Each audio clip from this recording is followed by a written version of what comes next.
What's going on, guys? Today we're going to be talking about how Pokemon made the dumbest decision they could possibly make.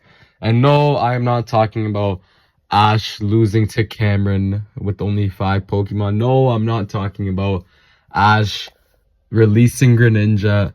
I'm talking about how the main character for 25 years, Ash Ketchum, was replaced with Pokemon Horizons. Oh my god, bro. Oh, hell no, man. What the fuck, man? Get your ass on, boy. Before we jump into story or just the fandom itself, let's go through statistical facts with this one website called Pokeflix. This is the website where you can watch Pokemon. Now, look at the views that the final season of XY was generating. And you can see the final season of XY generate over 1.2 million average views per episode for the whole season. And when we got to the end of the series, we were touching 2 million, 3 million. Like, Pokemon was really peaking during XYZ. XY was the peak of Pokemon, but if we go through Sun and Moon, we can see that they were averaging around a solid 700 to 800,000 views per episode. And when we got to near the end of the series, we were averaging 1.2 million views per episode. Now, with Pokemon Journeys, the final season, we were dropping down in views a little bit. We were averaging around 500 to 600,000 per episode. Although when we did get in time for the league, we were touching 1.1 millions. You know, we were averaging around 800 to 900,000, which is still really good for a show that's been running for this long.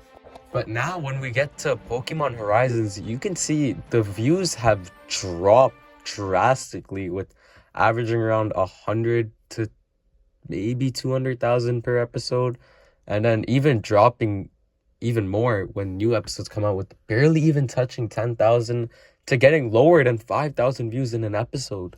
Ford that stated, while Pokemon Horizons is generally well received and considered a strong start to the post-Ash era, its viewership numbers haven't quite reached the same heights as Pokemon Journeys.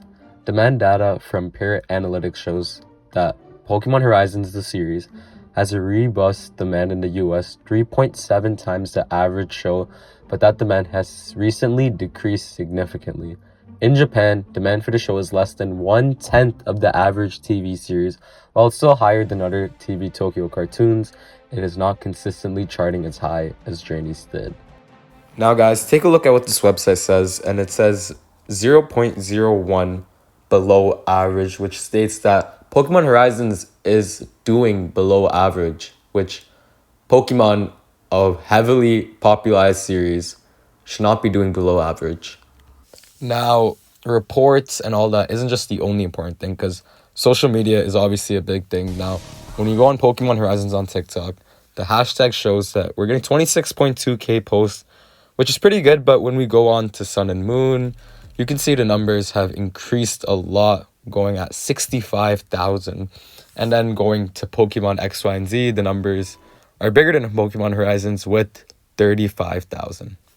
And another thing to mention is that I don't even see Pokemon Horizons when I go on TikTok or Instagram. And when I look up Pokemon anime on TikTok, we can only see the seasons where Ash has appeared. That comes up.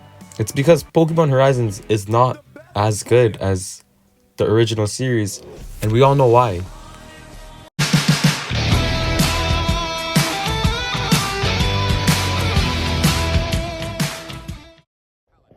We grew up watching the anime not just because we love Pokemon, but because we love the characters. The only characters that stayed throughout the whole series was Ash and Pikachu. Many of us continued watching because we love the duo of these two, so when you remove that, it will obviously make fans angry and some audience gravitate away from the anime. What made us fall in love with the show is Ash and Pikachu. Their personalities, their adventures, their obstacles, the way they travel through the world to become the very best.